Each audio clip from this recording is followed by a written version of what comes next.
Now we get to do acceleration. If you haven't already watched the sum of forces for just the tension of these things here, I would highly recommend you do that, otherwise you will be quite lost with this one. So, we know that M1A system is equal to FT1 minus 2, and we can substitute this part of the equation into there. So that means that we will have M2A system is equal to FT23 minus this thing here, M1A system. Now we need to figure out how we can substitute something into here to get us with this entire thing here so we can get all three A's and all three M's into the same one, into this one huge equation. So what we can actually do is get our FT23 isolated, because that's the only thing we have left in this bottom one that would be able to substitute us that out. So FT23 is equal to this with this added to this side. So we would have M2A system plus M1A system. Okay? FT23, this entire thing down here, would substitute into this here. So now we have M3A system is equal to FA3 minus M2A system, because now we're substituting in this value for this, plus M1A system.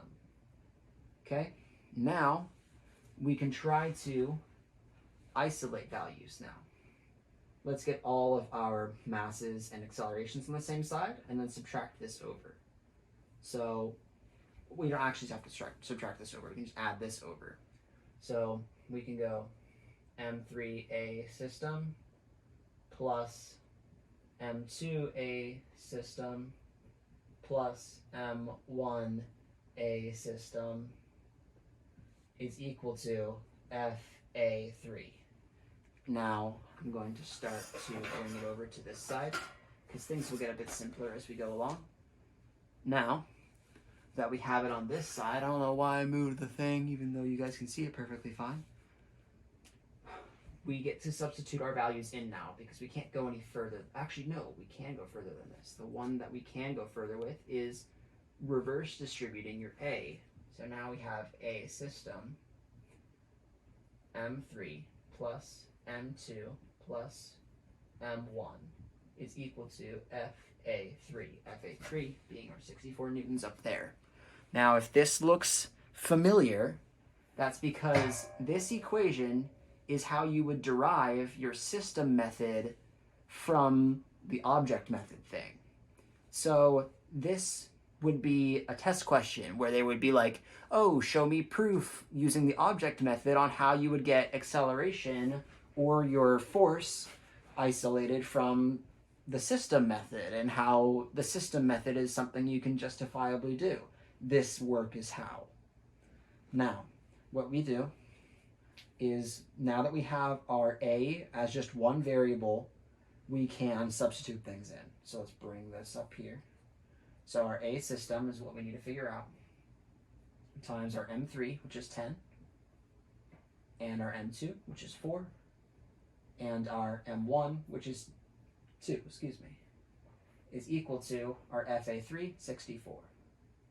Okay, A system is equal to 64, and then I'm going to divide and add these in one step. 10 plus 4 plus 2 is 16. Divide that over, 16.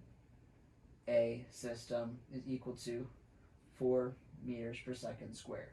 And if you remember from our other equation that we did with the system, that is exactly what we had before. So that means that if you pull this system with a force of 64 newtons, it would accelerate at a force of 4 meters per second squared. And the object method takes much more work to do, but you get much more information from it. Like, you can't get your tensions from the system method because there is no tensions. When you do a system method like that, your tensions are all internal forces. They all come about from here. Like there's a tension going that way, and tension going that way, tension going that way, tension going that way. And because these are equal on both sides, they cancel out. So you don't actually get to see the tensions in your system method. But because we're using our object method, we have to split all of them up. And because you split all of them up, you're able to see how all of them come together. Because this right ways one is right here, this left ways one is right here, this right ways one is right here, here, this left ways one is right here. And because we split it up, we know exactly how things work now.